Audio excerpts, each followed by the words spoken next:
Everybody, welcome back to another recap of 90 Day Fiancé the Other Way. We're at the last episode of the season, but they sneaky linked us and I love a sneaky link. And then put in part one of the tell-all. Yes. On the dash. So we're gonna do both of those today. Mm-hmm. We'll start with couple by couple, and then we'll go into the tell-all. Yeah. So, who do you want to start with? Let's start with Rishi and Walter Mercado. Okay. So before you do that, Carl Thomas Jesus, huh? Before you do that, I want you to look up a gentleman named Matt Riddle. Name what? Matt Riddle. All right, hold on. Yeah.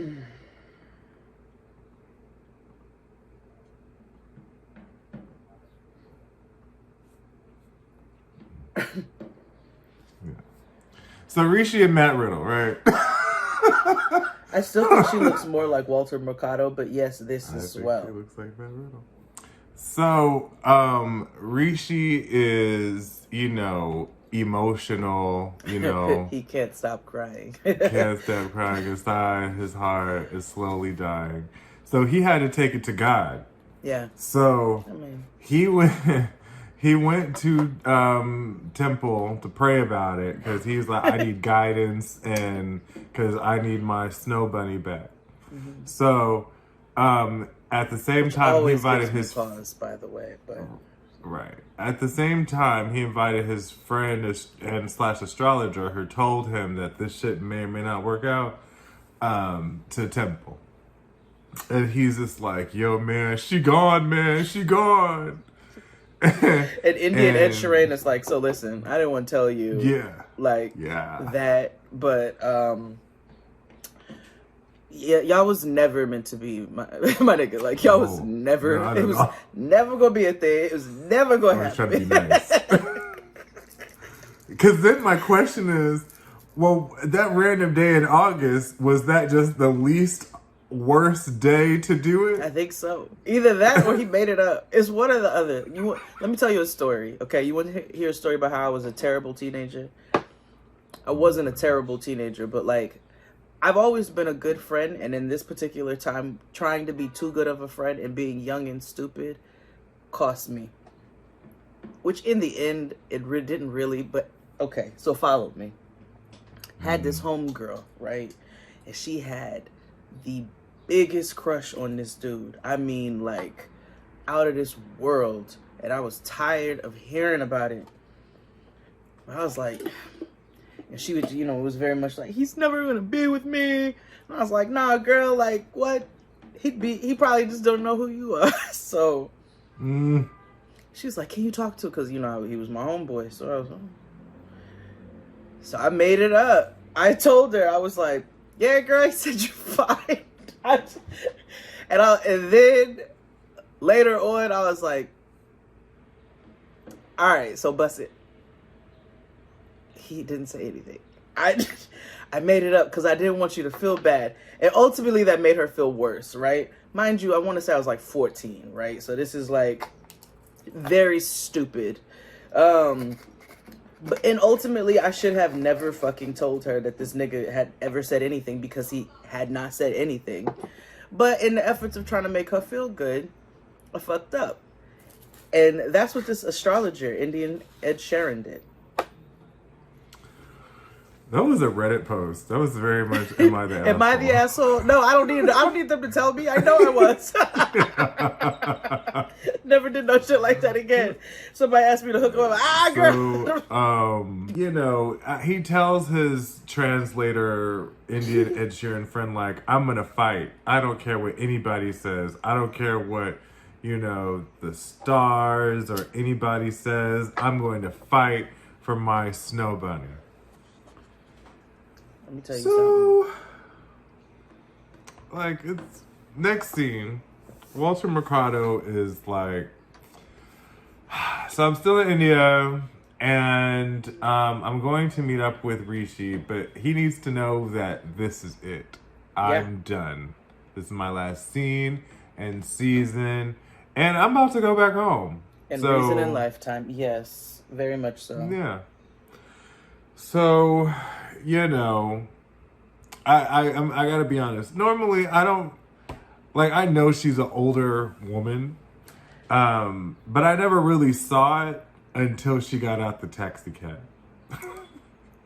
and I was like, oh, she's like grandparent shaped, like, or is she shaped like a she's only 48 teacher? Well, she's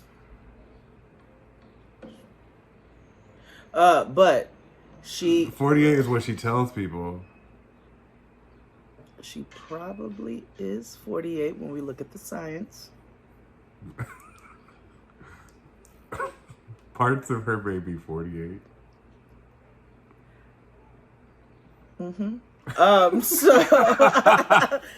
So apparently he's been no body shaming. No, it's not her body. I'm just talking about her general aesthetic. Yeah, but like just like she gives. Yeah, she just gives grandma. Like I don't like young hip grandma. I don't, you know. She doesn't give me grandma. She gives me like older auntie, and that's because 48 is not that far off. But it's.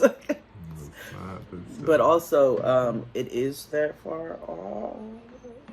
So, I have to give it to her. She kept the poker face on for the most part at the cafe. Yeah. Until it wasn't necessary to do, right? Like, I think both of them had genuine emotion. They're both extremely sad about the circumstances.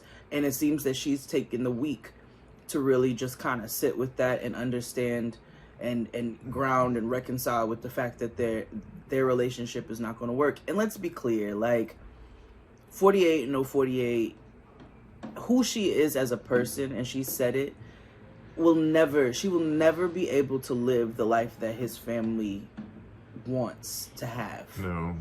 Like she's just never going to adapt to that. It's not something she wants and something that I don't want to say she deserves, but like, you know, it's not what she signed up for. No, you know, and I don't fault anybody for a decision in either direction, right? If you're like, listen, I've accomplished a lot, and I can't settle to live my life out this way for the rest of my days, and I know that is what you want and what your family wants, and culturally what makes sense for you all, but for me as a person, it doesn't. And then on the other side with him, you know, that's how he's been conditioned. That's what his family's all. That's always what their arrangement has been. And I can't fault somebody who might say, you know what? The simple soft life is for me. I don't mind waking up at 4 a.m. to make homemade chai. And I don't mind making this nigga roti for lunch and paneer for dinner. Like, I'm cool with all of that. So I think people deserve to make the decisions that they want to make for their lives. And unfortunately, theirs just don't align. So... She kept her poker face on until they, you know, things got emotional, and they had a really beautiful, actually sad goodbye. Yeah, she doesn't regret the relationship or anything. Mm-hmm. It was. They know they needed it to end, but you know, in the end, he was very much like, I don't care. I'm still gonna fight. I'm not done for my girl. But I do appreciate him saying, even if I have to fight alone, you do. Even if I have to fight alone, I'm willing to fight for this. And sir, like at this point, you deserve to fight alone, because as we see in the coming scenes that I think is probably going to be in part 2, everybody calls you out for your very pussy-like behavior. Yes, they do. Yeah, and I don't hate Rishi, but Rishi is a pussy. Yeah, out of all of them, he's the one I hate the least. I hate Gabe the least. I don't dislike Gabe. I don't know, because the reunion. No, he was just a messy bitch that lives for drama. I wasn't mad at him. I know, but that you don't side with Oussama. No, you don't side with Oussama. And I when was your like, heart the sides with toxicity Oussama, came in. You need to flee to the other side. Like, yeah. I was like, ooh, Isabel, Isabel. Not a fuck nigga link up. Not a fuck nigga link up. I was like, absolutely not. And then But, Gabe's mocha. I'm ready to see Gabe's mocha come because he is messy. He's messy. Let's talk about them actually next. Okay, yeah. We can roll this over. So, Gabe and Isabel. It is raining, you know, very much Alanis Morissette on your wedding day, and he's still, you know, trying to get himself together, and his ineffective mother is trying to help him get together. Useless. Like, so as a mother, I was very irritated. Now, I understand part of it. I do. You know what I'm saying? Because part of it is you have to encourage your children, you have to console them, and then you gotta like be like, come on, y'all. Like this, I get it. She was like, this is your wedding day. And underneath it, I was like, I see what's happening here. She knows her daughter's being a whole bitch. And she's like, we're not gonna feed the fire. I want you to focus on this day. So for that, I wasn't mad. But also, she's quite useless. And yes, quite useless. Because it's crazy because they turn around and her family is like the most, like they are in David Tutera wedding planning mode. Okay, they are sewing bitches in, you know, to the gowns. They are lace. It looks like a whimsical scene in a Disney film. It does. Like all her family is just with like the fabrics, cloth and fabrics and flowers and glitter and makeup, and it's a scene. So Gabe loved. Oh yeah, go ahead. Go ahead. So Gabe and his mama show up finally. He was like, I'm not gonna tell her why I was late, but I'm here. So he show up and her daddy's outside. And he greets them, and he's like so excited about, you know, I'm so happy. It was the sweetest greeting. Yes, and low-key kind of pushed up on his mama a little bit. I think her daddy is just tender and loving and affectionate. I thought it for 2 seconds, but I was like, nah, he ain't that type of nigga. No, I didn't, like, it wasn't like profuse, but he was just like, oh wow, she's such a nice and pretty and vibrant young woman. I was like, Make sure, you know, the missus don't hear. Okay, Yolanda better not see none of this going down. No, I'm just playing. It was very sweet, and Gabe was very touched by the togetherness of both sides of the family, and I thought that was beautiful. And it's even more notable, not to other people, trans people of trans experience, but also it is special. You know what I'm saying, with the fact that this world is hateful and nasty, and it's beautiful that somebody of the experience who does not get to walk in this world as themselves wholly and fully, without somebody trying to throw something their way. It's beautiful that they were able to experience this with the support and the love of both sides of their families. You know, because we know that that's not always the experience, and a lot of times it's not the experience because people don't know how to just be. So I thought it was beautiful that, you know, this means so much to him, which is what made me hate Monica even more so. I just knew her ass was gonna pop up. That bitch did not. I'm so glad she did not. And I'm one of those people like the people who are supposed to be here were supposed to be here. And I'm so glad her toxic energy was not near the venue. You know what I mean? Like, because if she would have came, she would have brought, even if she got beside herself and was like, okay, I'm apologetic, that would have been some residual. Yeah, she would have brought an energy that just didn't need to be. Yeah. Yeah, so, and like Isabel was like glowing and happiest day of her life, you know. They had the little boy as the ring bearer. Like, it was a great day. That nigga Leave that evil wench at home. It's true. It's true. Yeah, and their ceremony was lovely. You could see the raw emotion of the both of them. They're both extremely happy to be marrying the other person. Like, they're true partners, and I'm really happy for them. I did want Me Isabel to too. stop calling it her wedding, and like I was like, girl, it's y'all's wedding. Bridezilla talking. It was. It She was. was like, "This is my wedding." I was like, come on, girl. Exactly. Like, this is even more special for him. Let this nigga, this is y'all's wedding. But she'd be like, my wedding, and my wedding, and my wedding. So, Yeah. no, I was really happy for them. I was really happy for them. Me too. Me too. And that was them. Yeah. Oh, I did giggle because her mother showed emotion. She was excited, honey. She was Yes. everybody was so happy to be there. But yes. And I don't think, and a part of me was like, I think she was excited to be done with the task and not necessarily done. She's like, now I can get back to my work. Whew. Yes, like all these niggas can leave and I could go back to what I really want to do. Not being bothered. Yeah. That's exactly it. So these niggas can leave me alone. Lift me alone. That was them. Yeah, that was them. Yes. Let's go with AI and Mahmoud. Okay. Okay. Denial on the Nile. First, hold on. Did you see old extra Poppy looking straight into the camera right when they first walked into their seat? He was doing what that nigga said.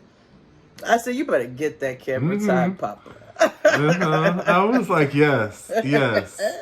Yes. Smize, king. Smize. So it's official. He's agreed to come to America. As soon as the visa's approved, they're gonna pack up and head west. Yep. And so they decide to have lunch by the Nile. And, he tells her that it's a nice, like, they have a nice date. Like, she looks like she normally does. And, and I mean that because that's important to what happens next. Like, she's calm and whatever. And, he's expressing how his anxieties about moving to America, right? He's like, I don't know how I'm going to support myself and, and all these good things. And then they get into a conversation about clothes and his ideas of being Muslim in the Western world. And, she's kind of like, well, we'll be in America, so you can calm down about that stuff. It's also interesting that his concerns were, I don't know how I'm going to find friends, a mosque, blah, blah, blah, blah. And I was like, Oh, the way that she came over here for the last 4 years? And I didn't want to side with him on that, but I definitely caught that. I was like, well, didn't she do the same for you twice? Yeah, she did. And and also, you're talking about finding friends, and she's like, yeah, you're not going to have a problem. Whereas she's talking about finding friends, and you were like, girl, you don't need no friends. It'll be way easier for him to find friends here than for her to have the ability to have friends than where she lives in Egypt. Here's the thing. Here's the thing about her. I don't dislike her. I love her fashions. I hate her flighty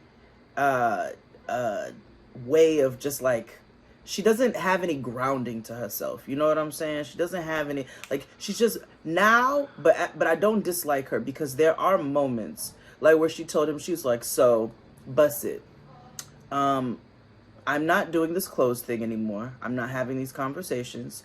You are going to address your own anger and your issues about how you feel about my clothes, but I'm not going to let it affect me. So deal with it. And I appreciated it. I was like, finally, girl, like you standing up for yourself. I think she irritates me. That's what it is. But I don't dislike her. Yes. I don't hate her. Yeah, I don't really hate her. I just don't. I don't really care for her. Let's go with that. It's. I don't care for her way of like not being able to make a fucking decision for herself, or like not really standing in her decision making. Like, girl, you converted after 2 fucking days. What I think that's what irritates me about her. Why I don't like her. I hate when people treat religion and culture as if it's like a filter on Instagram. Well, like I don't. That's the problem, though, is that I think she doesn't have any grounding in anything. And so there's so many people out there who are walking lost like this, not even just as it pertains to religion or spirituality, just in general. The girl's like, I got my fashion degree, and okay, I'll make clothes with my husband, but she ain't never really like put her feet in the ground and because even before this, she's like, I was doing DoorDash and Uber Eats and working at Buffalo Exchange. Like she don't know how to ground herself and like really stand in her own shit. And I think she's learning to do that, and she's learning to do it later in life. And is it slightly unfair for me to be irritated for her because she doesn't have a spine? Probably. Like, she clearly was raised this way. But I also, like, it's just how I feel. Like, right. I was like, it's how I feel. So I'm glad that she's getting a voice and she's getting a spine. I just hate how long it took her to do it. Yeah, that's fair. So, speaking of spine, she was like, so, yeah, I know it's going to be difficult, you know, with you moving to America. So I have a question. Are you fucking other bitches, yes or no? Woo, what do you mean? For loopsy loops. Yeah, so she went through his phone. Yeah. And he was trying to kick it to the scam girl on WhatsApp. Like, child, they said he was texting a Chinese girl who was trying to sell him some TVs. That is the spam you get on WhatsApp. Which like, I literally just blocked 2 of those chats. I was like, oh, why is this coming through?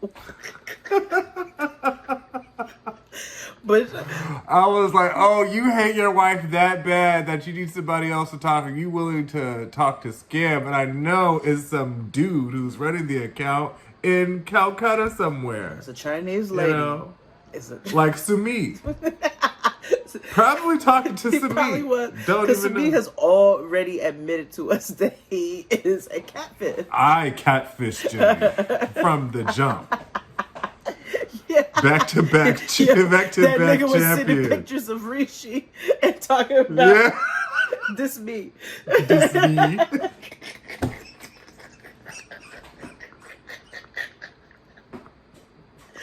Woo, shit. Oh, so me, you are a bold motherfucker. But anyway. Yeah.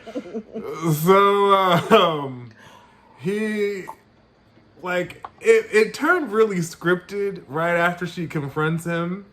Because he's like, no, I didn't do that. Yes, you did. And, like, he apologizes, and then it was kind of, that was it. Yeah. Like, it was so anticlimactic. Like, nothing happened after it. She just kind of let it go. Because he asked the girl if she made it back to her hotel safely, how old she was. Let me see a picture of you. Show me your pussy. And she was like...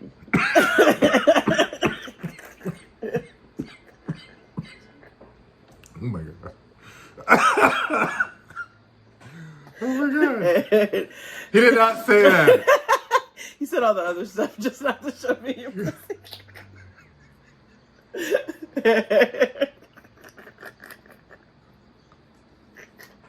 Oh my God.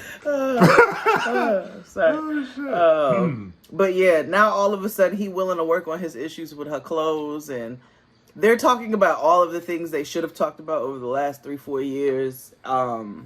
Yeah, on WhatsApp. Yeah, they acknowledge their growth as a couple. She's like, well, see, I didn't buy a ticket to go home this time. And he's like, and I didn't walk away. And I was like, growth. That's so wonderful. Yeah. And yeah, we're going to see what happens with them. But that was them. Okay, so Kris and Jeymi. Kris and Jeymi.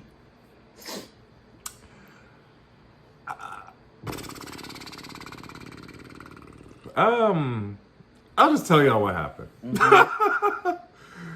So, remember last time, you know, as the world turns, they were arguing, and Kris gets up and leaves, and she comes back and she walks off again, proving that everything that her Jeymi's gaze said was going to happen. She's gonna leave again because she likes to flee. She doesn't like to be told anything. Baby, she's a piece of work, okay? Right. Now, and Jeymi, I don't know, because both of them. Well, here's the thing. Like, Jeymi was like, Kris was like, are you going to let me respond to whatever you're talking about? And I hate when people do that. Like, just let me get it out. Mm-hmm. If you need to make notes about it, I'll let you do it. Write notes, like, do you need to record and then come back to me later with the rebuttal? Mm-hmm. But I got to get all this out because then you're going to muddle my way of thinking and how I felt about this. Mm-hmm. And you might try to gaslight me in a situation. So if you just shut the fuck up and I can get to my truth, the quicker that we can resolve this issue. Because I feel like a lot of what Jeymi's issue is you don't listen to me. And the fact that you don't make enough money for me to use. Also, but that's neither here or there. You know? I don't think that was Kris the biggest issue, but I do think it's Kris does not. She doesn't want to have clear and thoughtful communication. Like no. Even her not answering the phone, running away when she gets upset. Jeymi called her. She's like, when I say stuff that's right, she really gets turned up. So Kris starts going off, honey. I mean, like, first of all, she tells us that the issues her son is in jail. Apparently he got into a little drugs. And who's surprised? It's a white boy from Alabama. Who's surprised? Not I. So that's why she had to stay. I understand you gotta help your kids and get your shit together. But she does have a rack of excuses all the time. Like, all of the time. So they start fighting. Kris walks off. I'm done. She says she's going back home to pack her stuff up and leave. Sounds like she's been looking for a reason to do that anyway. This is where Mama really lost her mind. Because Jeymi is like trying to, granted, when somebody says leave me alone, you need to leave him alone.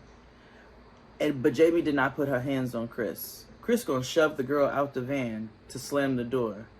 And it was like, okay. And I think that's when production was like, okay, that's enough. Like, now we really gonna put her in a separate car and let this play out. So they are not in a good space at all. It is not what we thought. I do think though Jeymi was trying to be a stay-at-home diva, and it didn't work out that way. And she is confused as to why this is not a thing after you told me I didn't have to work, so now you tell me I need to. Because even Kris was like, how much is the rent? And she was like, how much did I say? $400. She was like, how much is the rent? She was like, $500. She's like, no, $550, bitch. It is $150 higher than what I said. That is a lot of, I take back what I said the other day about only $150 more. Like, $150 more is a lot when the rent is $400 and that's almost another half. That's like, it's almost half of what that is. So, we were wrong for that. We were wrong for that. So they both have issues, and they both jumped into this and did not really assess what this was going to look like. The fact that Kris, if you knew you weren't going to be able to work, how did you think this was going? You thought that you was going to work off of Daddy's motorcycle money. You was going to live off Daddy's motorcycle money. Yeah, because that also lets me know how Americans undervalue the currency or the economy of the place they're going to. Because for you to think that $50K is going to carry you, your $50K selling your dead dad's bike or whatever, that's going to last you and live in the lap of luxury because you think Colombia is like way cheaper than America. Which it is, but also... Yeah, but it's two people, you still got to live. It's not like free, like, you know what I mean? Like, you need a $100,000 surgery allegedly, because I don't know how much. And again, she says is the truth. Back made of paper mache. Right. Like, and you up here worried, and you trying to get a food truck, collard greens and arroz. Girl, you couldn't get up the energy to go to the girls, meet her homeboys. No. How you think you about to run a food truck? Every other day you too sick to walk. And that's not me shitting on you. Again, I don't know. It's true. You tell us. You tell all the us time. that. Now, I don't know how much. I low-key think she's a hypochondriac. Or got the Munchhauses or Munchhouse, whatever it's called. Munchhauses. Because I was watching this with Chris Rogers, and he was like, she got there all last and stuff. And he was like, well, how come her back ain't seasoned up? She just got off the plane, didn't she? And then the bitch gonna get she ain't say nothing about her back. She said, oh, I was throwing up all through the airport. So if I start dry heaving on the stage and happen to run off like DJ Tanner, everybody just ignore me. I'll be back. Girl. Right. But we'll get to that in a moment. Damn. That was them. Okay. The mess. So like we said, they snuck part 1 of the tell-all. Yes, they did. And I forgot how much I hate their tell-alls or reunions because it is so unnecessarily messy. Like, to the point where it's like uncomfortable and I end up hating the people that I actually like. So we open with Gabe, and Gabe is somewhere in Williamsburg. Yes. And he is giving the opinions of everybody of how he don't like Kris. And I was like, well, same. Valid. And how he don't like Mahmoud. Valid. Well, he tells us that later, but yes. So, and then we flash to Jen, and she's just like, I don't know. This is my first time, seeing Rishi. I don't know what it's gonna be like. She's such a fucking dickbag. Yeah, she's like not Carolyn. Like if she's Carolyn without the personality. She's Carolyn without the former drug addiction. Yes. So that we know of. So she don't give me former drug addiction. She's just kind of like. She's kind of like a surfer lady, like a she just a Sheryl Crow fan, if you will. Yeah, she want to soak up the sun. Yeah. Mm-hmm. So we cut to they get to the stew. They film over on 35th or whatever, right? Where Rachel Ray and all that stuff. Mm-hmm. And Gabe is sitting there, Gabe is the first, and Nicole comes in, AI comes in, and he's like, I like your bomb. He's like, it's a wig. Yeah, is it a wig? And she is naked compared to what normally she got her was left arm out. Yeah. Yeah, she just got her left arm out. She was serving that look. I don't give when I it was never a talk great about that look. girl. What that girl be giving the looks? Fashions, okay. I will never take her fashion. She was just all of this was out. I was like, she could. I would hire her to style me for like an award show or something. I would wear it. Yeah, take me to out of the closet or Beacon's closet or whatever. Hook me up, girl. I see it. So they all chatting, and then, the ultimate drag queen, like, put her on the race. Like, I think Danielle came first. Yes, and they hate her too. And Danielle, and I did realize as much as I can't stand her, because at first she came in and I was like, girl, not you coming in here with this snotty ass diva attitude, but it's her second season. She's also nervous. Yeah. She's also extremely nervous, and I know sometimes people's nerves can read as something else. So when she spoke on it later on, I was like, okay, that's what it really was. But she did come in there giving very like, But it was awkward because they were talking shit about her before she walked in. The reason she's nervous is because she's getting a lot of shit online, and I know part of it, but I guess other people who I do not agree with are giving her Yeah, shit I don't about not bending to Johan's wiles and requests because he's fine. Like, what's wrong with y'all? Y'all need to go be with Rishi and make his mama tea in the morning. Like, that's clearly where you need to be. Cause what? No. This is why people pretty privilege is a thing. And it shows itself in perversive ways. Like, I remember the R&B singer that we don't talk about anymore.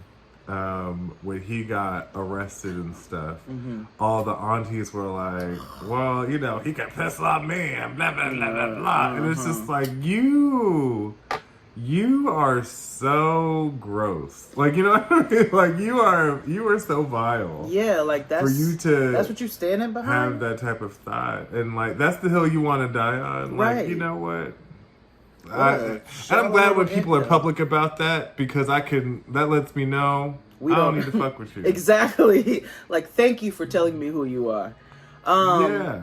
Gabe thinks Oussama was genuine. I don't know what he smoked before he got to this tell-all, but you see, when people, because I had to think about Gabe, and I was like, oh, he got a tattoo on the side of his head. So, you know, people who tend to have tattoos on their scalp or near their face, there is I don't know if it's the ink. A little different. It's a little different. Yeah. A little ink poisoning, if you will. It's a little different over there. Now, Cat Mama enters the room purse first. I have arrived in full Bob Mackey. She said, I am at the epicenter of insanity. Epicenter of temporary insanity. And I couldn't tell if she was talking about New York City or the tell-all, because I was like, yes. Yeah. Same. Yeah, also all of that. She arrived to the building in this meow, like, I don't know, whatever Katana was wearing on fucking Drag Race this week. And then... She came in her bob. You know how, like, when Baba Monet do their makeup, and that was her move? she came in her move before she got into her full drag. And then she came into the room with hot pink and... not even lime green. They were like a they're a forest green kind of boot. Debbie, I couldn't wait. And you know who in Gabe was the most type for her to enter the room. Yeah. Even Danielle's ass didn't get hyped. Even she didn't even get hyped for it. I was like, how you don't get hyped for this ensemble? How not? It was Gabe and Nicole. They were like, yeah. Yeah. Even Debbie. Even Jen. Jen was like, everybody was very excited except for Debbie. Yeah. Everybody was a fan of Debbie. Like, everybody loved Debbie. Everybody loved Debbie. And so, we fast forward and we get to the shits, right? Oh, Kris comes, and they all don't really like Kris. And they rolling her eyes at her, talking about her throw up. Yeah, and whatever, right? So, then, I'm bringing this up because it scared me. So they hired white Jade and XD to be a part of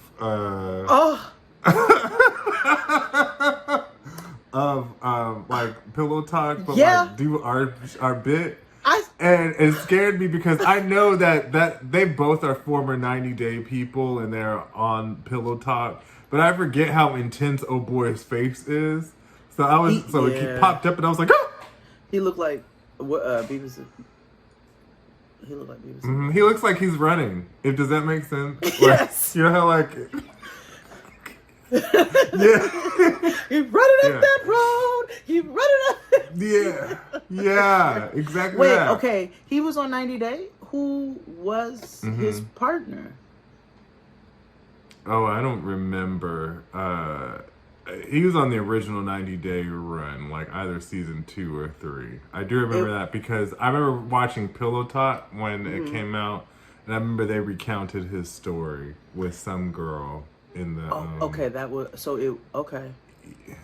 Yeah, it was some girl, and I think she was from one of those Russian type countries. And But it was you know, cis. It's a heterosexual cis heterosexual relationship. Yeah. Okay. Yeah. Okay. Yes. I got you. Cause because I too. You know, and I just, I'm gonna have to. But anywho, I'm sorry. I was when they said former, I was like, were they? Anyway, so it was, think about it. If it was a queer one, that would have been major. Well, I didn't watch. You know, I wasn't watching when the first season came out, so I wasn't. True, I'm just saying. Clearly, 90 Day is not. They're not shy to queer couples, so as of late, they aren't. They, okay. This queer couples are new to Matt Sharp Entertainment. Got it. Got it. Got it. Because before it's just all heterosexual, and you think about like all of their programming, like even Marrying Millions and shit like it's that. True. It's all fairly leaning towards the. I mean, which is most of the world. But yeah, that particular. Matt Sharp produces. Matt Sharp produces like extreme like couponing and cheapskates and all that stuff. Yo, that nigga is rich. Yeah. And racist, because why haven't you? Just because, like, I'm Sean Robinson is not getting ready to just be your affirmative action hire. You know what I'm saying? Like, we deserve to be doing the commentary for this. Right. And we have way more thoughts and opinions than they do. Hello. We have, like... And we would absolutely walk into the room first.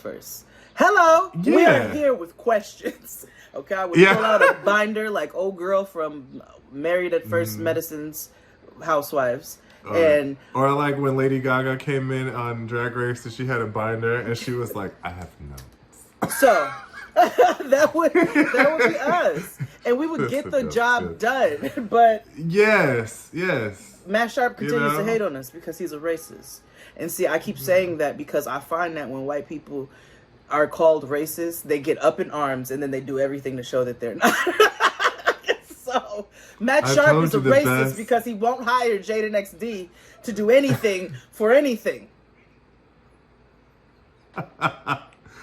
Make that the motherfucking social clip this week. Make it go viral. Matt Sharp is a racist because he won't hire us.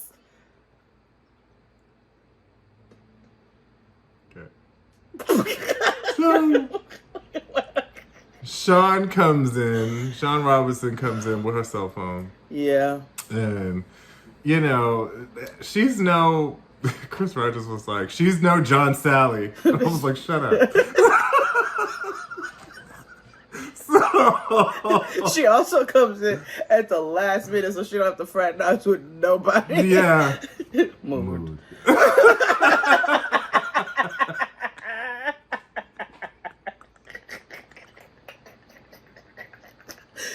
Woo.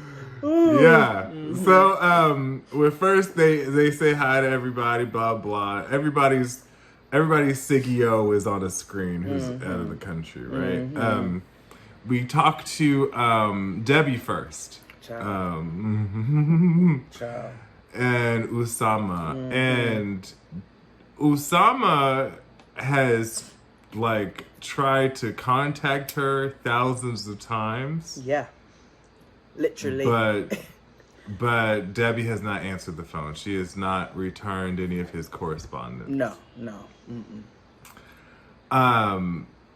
They go over the green card situation ad nauseum, and then this nigga I know Black Poppy. He said, "Ooh, Miss Debbie, no disrespect." He came out all the way from Santo Domingo. Looking confused while everybody else is saying everything. And then you got the loudest, wrongest fucking opinion. I was like, who is doing the interpreting for you? Okay. Are you at the same reunion? It's what's her face? Dr. Pearls. It's her nigga is doing the interpreting for No Black Puppy. Oh God, no. That's bad. Yeah. So everybody's looking at him like, no. Johan is like, Miss Debbie, he's a young man who wants to make it in America. He wants to earn a living. Mind you, he does not want to earn a living. No, he does not. He wants to sell his art. However, Gabe put Oussama's feet to the fire and was like, sell your art to tourists. He was like, my art's not for tourists. No. He's like, I do not want my art to just hang in someone's living room. It has to be sold to someone who gets it. Nigga, you think somebody is about to sit up here and commiserate with you about this paint by numbers and talk to you about the meanings of the messiahs? Yes, we saw his fucking art when he was yelling at Debbie on the farm. Oh, yeah. Yeah, we did. Yeah, we did. And you know what it looked like? It looked here. It looked like they were trying to draw that thing that's on your wall from memory. No, that's ancestral. This nigga here, he did a...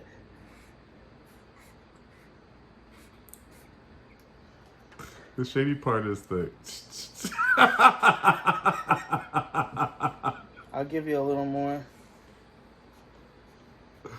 Stop talking to me, Debbie. I'm trying to do my art now. I do not love you anymore because you are... I don't know I love you anymore because you're interrupting my art. I'm arting right now. Damn it. I get your art, Oussama. I get it.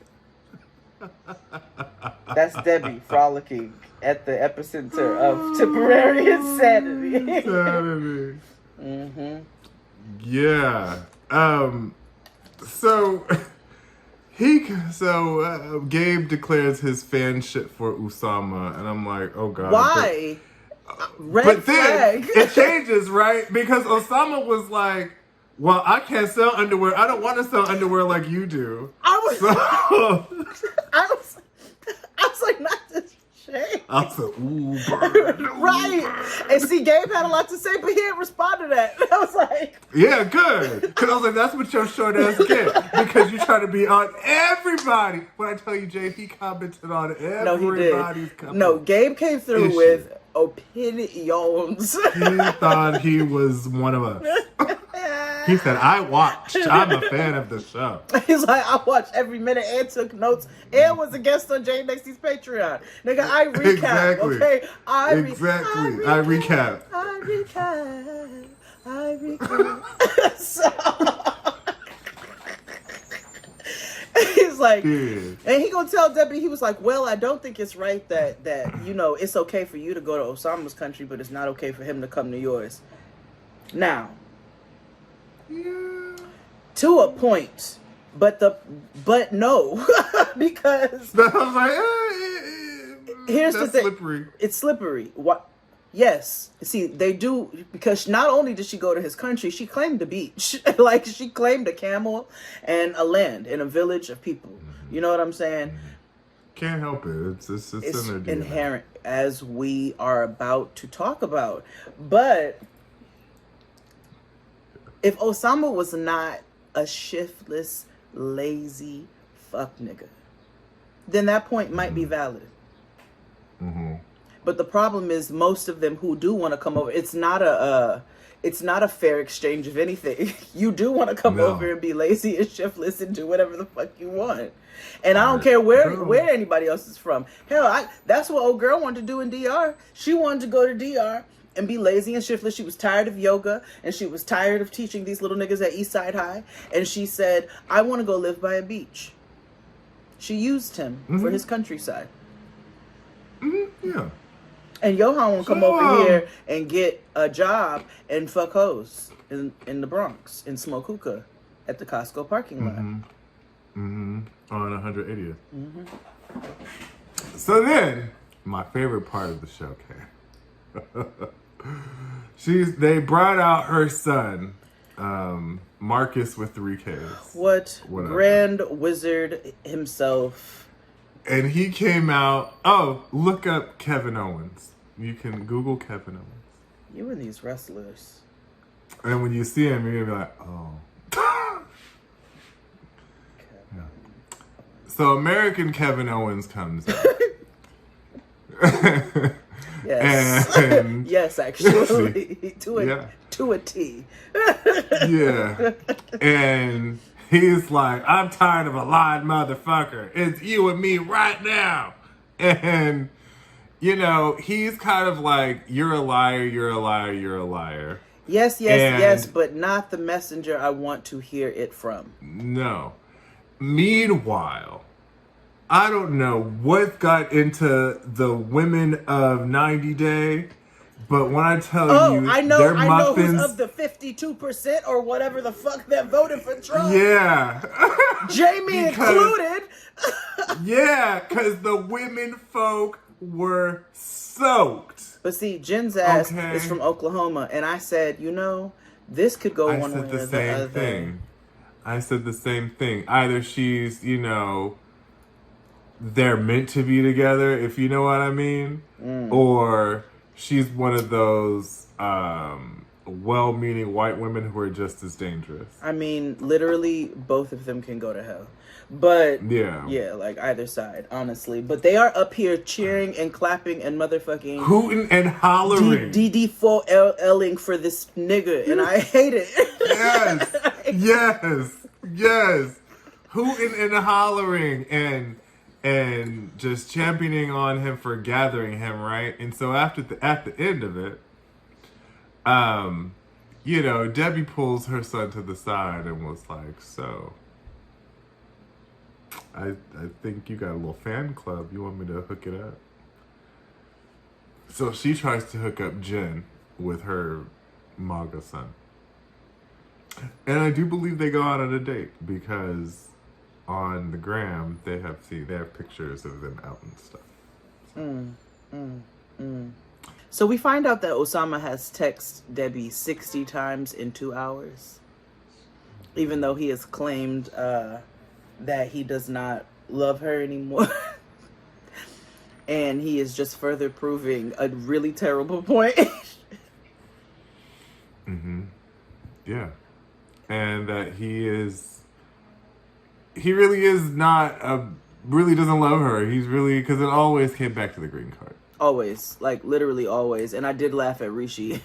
I was like, Rishi, you don't have a lot of room for much, but I did laugh at him calling him a robot.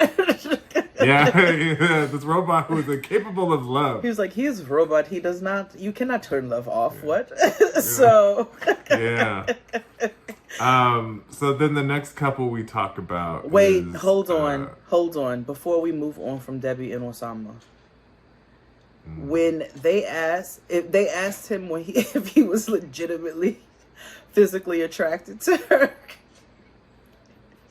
and she said, well, he tell them about the night in Casablanca. And then here comes Sean. What happened in Casablanca? And Debbie's like, well, Debbie we had has cheese and wine, and he tried to get amorous with me. Jamie, Emeralds? Yo, Debbie is my personal entertainment. She is so get amorous with me. She is so Blanche Devereaux. It's amazing. Because I know she's not putting on. Not I know at all. This is her as a human being. That's why I'm so entertained, because I'm like, this is literally all from the gut. Let's see, who else was it? She tries to hook him up with Jen, and then we move on to Mahmoud and Nicole. Yes. So we find out that Mahmoud and Gabe. And always everything's gonna be in Gabe. Always. Yes. he was not always wrong. I do not know what, again, that drug-induced opinion of Oussama was. It's the ink. It's the ink. It had to, because he did finally come to his senses. Because Oussama, you can't defend him after a while. Because he insulted his draw business, and so therefore he came to back to like the earth. And that's why you could not get your stamps over to Colombia. Yeah. Dummy. But we find out that Nicole AI is back in LA, and Oussama's has his visa appointment in 20 days. And so, can I be honest with you? So every time there's an opening in my building, I try to figure out like if somebody famous is gonna move in or not. So like the last couple days, when I realized that she lived back in LA, and I was like, there's people moving into my building, so I'm just kind of like. Who is it? Yeah. If you got a 90-day fiance couple in your building, I would live. Do you hear me? Excuse me, we just want to ask you a couple questions. Absolutely.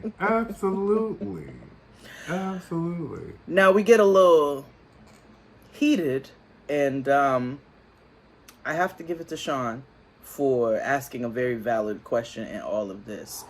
So we move on to AI and Mahmoud, like we said. He has his visa appointment in 20 days. She's back. They asked her why they were like, girl, you couldn't wait a few minutes like for him to have his appointment so y'all can go back together. I appreciate it. She was like, no, I had to get back so I can get a place and a job and like get settled, and I need to make sure that all of that is in place for me. So she's regardless of whether this nigga comes or not, I'm going to make sure that I am good. But then they bring up his controlling ways. And Gabe, and I understood the place that Gabe was coming from, especially because of because of his own experiences in this world. I have, but we'll talk about that. Because it was also American audacity, and he was like, it was American audacity and queer trauma wrapped in one, and also a little bit of, I'm not gonna say xenophobia, but teetering the line because so he asked him, which is why I'm glad Sean asked what she did. Exactly. Do you? What happens if your kids don't want to be Muslim? And they all kind of piled on them. And now what makes me uncomfortable is it seems like every time somebody confronts or addresses Mahmoud, if you look at AI, she is visibly shaking. She is visibly shaking at people holding his feet to the fire. And that is a problem. That is a form of emotional abuse if you are quivering at anybody holding your partner accountable for their ways. However, so they start asking about if they have children, is he going to force them to be Muslim? And they all are kind of piling on them, and he's getting defensive, and she's getting more scared, and it's getting heated. And Sean asks a valid question. If he was Christian, if he was Jewish, would you all be using the same language that you're using regarding how he would raise his family? And I think that is a very valid question. Have we talked extensively about, we've also talked extensively of not about just the level of control, but also the cultural differences. So if you all are not holding white origin cultures and religions to the same standard, then shut it down, because everybody's going to raise their children in whatever it is that they find to be their traditional sense, unless you're getting away from that, obviously. But in this particular sense of the word, like, Jewish people are just as adamant about their children being Jewish. Christians are just as adamant about their getting their babies baptized by stranger niggas and all kinds of stuff. So like, let's not do that, is essentially what Sean was saying. And I thought that I was really grateful and appreciative. And he gets up and he walks off. And for like 2 hot seconds, that's when I felt bad for him. because he was like, this is making me look bad. It's making my country look bad. It's making my religion look bad. And the way that they were framing those things, it was. Not that it should be a representation, but I understood his frustration and how he felt he was being portrayed, because it wasn't fair, and nobody would do that from somebody who's from a European country. No, no, and that's why I did not like when Gabe was doing that, because you can tell, because he doubled down and was like, I don't like any type of oppression. I don't like any type of religious. I'm like, first of all of you are projecting a lot, because she's not even being close to being pregnant. And the girl said it. She was like, I don't have kids, so I can't say. Granted, these are the conversations that the reason why you're in the mess that you're in is because you don't have these proactive conversations ahead of time. So, like, we're going to call things as well. You need to talk about this. These are things that you need to discuss before children. But also, you all were dogpiling on this girl. And you were doing a lot in the moment, and it just didn't seem fair, especially for somebody who's not even with child. No, not at all. But that was that for the tell-all. It's gonna get even juicier next week when we finally talk to Jen and Rishi. It looks like he's gonna have to come clean about some shit to his mama and uncle. You want to talk about holding somebody's feet to the fire? Right. Jeymi and Kris, woo. We'll see. And Danielle and Johan, that's about to be sad. They're not together. I'm not sad about that at all, actually. I said it's about to be sad. I don't think I'm sad for that. The general category, I would put that into the sad. But, until next week, everybody. Bye.